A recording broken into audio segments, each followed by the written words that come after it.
Matheson. This is double coverage, our Saturday preview edition. We have 3 games, 2 high school, 1 JC. Exciting times. We had 4 games on Friday night, and that's in a different edition, so go look at that because we're not going to be talking about those teams. Check it out.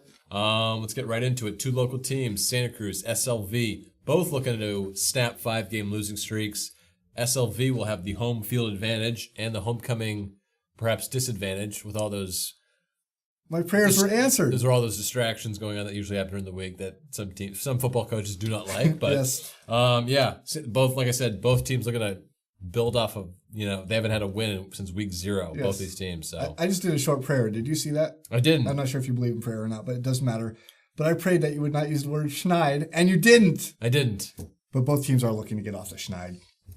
I hate that word. Darn it. Sorry. You've used it more than I have. I know. I hate that word. All right. Santa Cruz, had a tough game last week. Tough. Yeah. Lost 60-23 to Aptos. That's a lot of points allowed. Well, there's rumor that the Cardinals may be swapping up their defense.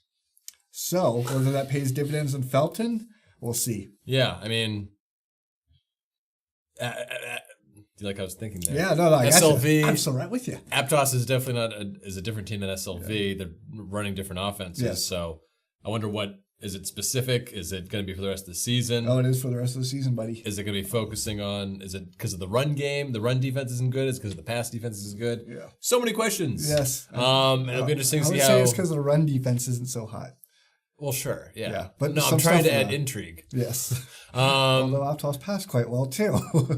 So, Santa Cruz always, in the last decade, when Doug Morris was coaching the Cougars, always gave them fits. Okay. It's just the way it is, the way it was, the way it will be. However. Yes. Dave Petzinger is now coaching the Cougars. Yes. This young, and injured Cougars team. Yes. Their JV team is doing quite well. They're 6-0.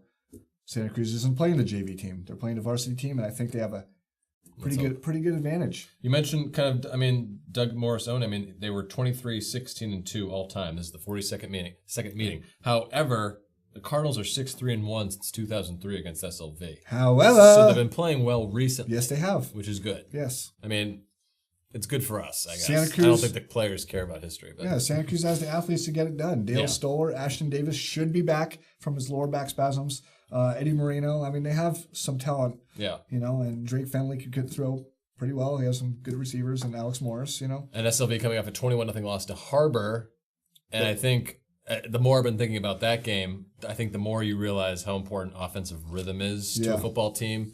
SLV just could not get it last week. Yeah. Great play, penalty, great play. They would just kind of shoot themselves in the foot. That's been a theme this year, though. Not as bad as it was last week. If they could shake out of that, yeah. I like the Cougars quite a bit. But they're super young and they just haven't gotten any sort of continuity just yet. You know? Yeah, and that's what they're kind of missing right now. Isaac Newberry did throw for about 119 yards in the second half, though, so interesting to see if he continues to kind of blossom a little bit against Santa Cruz. Who you got?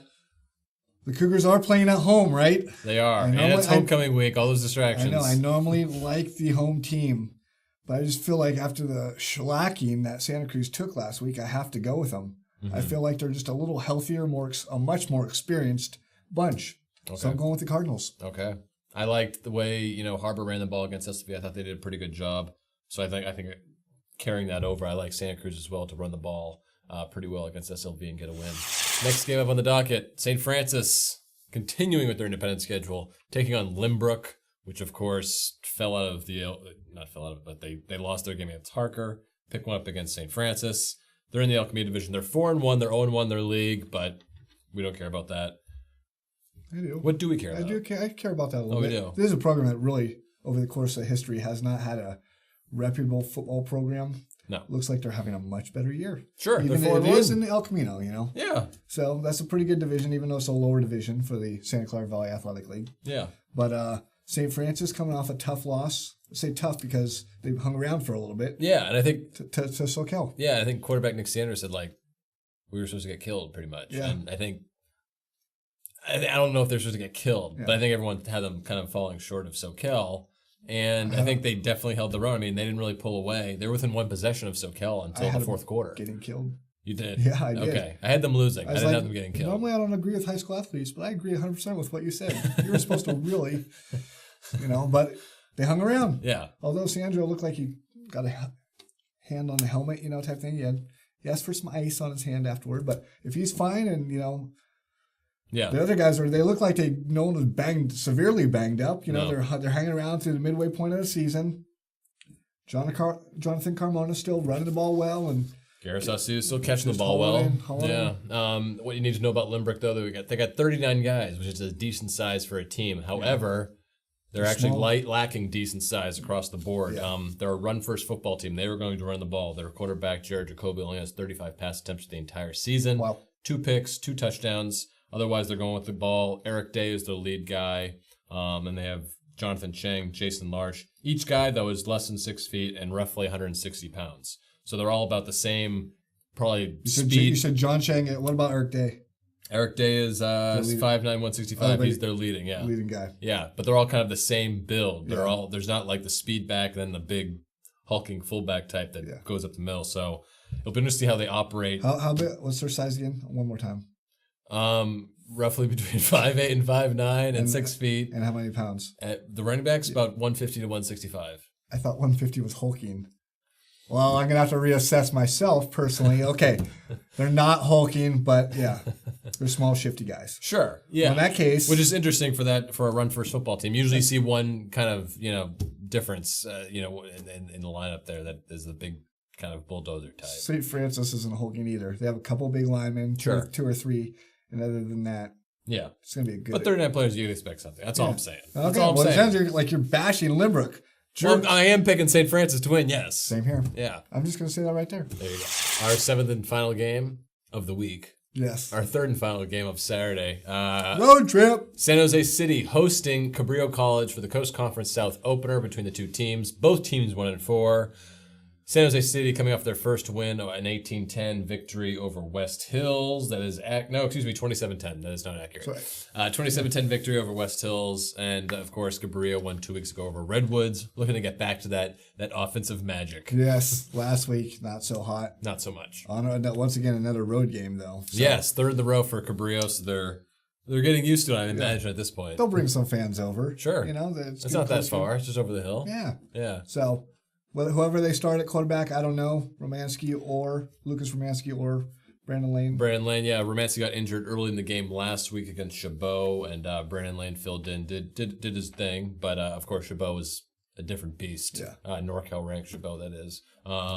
San Jose City, not so much. Yeah. We knew that, that game, that Chabot, they were going to be tough. They played some quality opponents. They were just a deeper, tougher team. Yes. Cabrillo, on the other hand, has had Fabian Serrano look good in the offensive backfield for 3 weeks in a row, it looks like. Yeah. Maybe if not more. They're passing the ball well. But it's just a crapshoot on what you're going to see on defense from them. It's been up and down all season.